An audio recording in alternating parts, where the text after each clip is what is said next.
புறநானூற்றில் வீரத்தை மணந்த காதல் கதை. தந்தையையும் கணவனையும் போரிலே பலி கொடுத்த பெண்ணொருத்தி தன் மகனையும் போருக்கு அனுப்பிய புறக்காட்சி.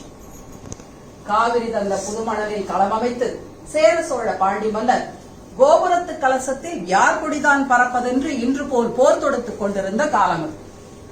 அந்நாளில் போர்க்களத்தில் தாய்நாடு காக்க தாவி பாய்ந்து செத்தார் என்ற செய்தி கேட்டு தடல் மேல் மெழுகானால் தமிழகத்து கிளியொருத்தி. அலர் போலும் கண்ணுடனே அயலூர் சென்றிருந்த அவள் கணவனும் வந்துட்டான். புனல் போக்கும் விழியாலே அவள் போர் செய்தி தந்துட்டாள்.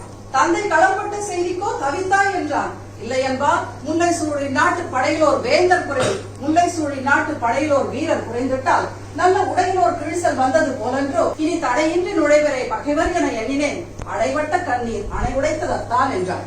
அவன் கிளம்பும் ஒரு புலியென புகைவிட்டு குமுறும் எரிமலையென பகைவெட்டி சாய்க்கும் வாள் எடுத்தான், சூளுரைத்தான், சுடர்முகம் தூக்கினான், சுக்கு நூறுதான் சூழ்ந்தது பகை என்றான். நாடு மீட்காமல் வீடு திரும்பேன் என்றான். நங்கையோ நகை முழக்கம் செய்து நடந்திடுக கண்ணே என்றான். இனி திரும்பி வருவேனோ இல்லையோ, எதற்கும் இப்போதே ஒரு முத்தம், இந்தா திரும்ப என்றான். தந்தா. எவ்வளவு பிராக்டிஸ் பண்ணாலும் அதுல சில காலங்கள் டென்ஷன். இந்த டென்ஷன்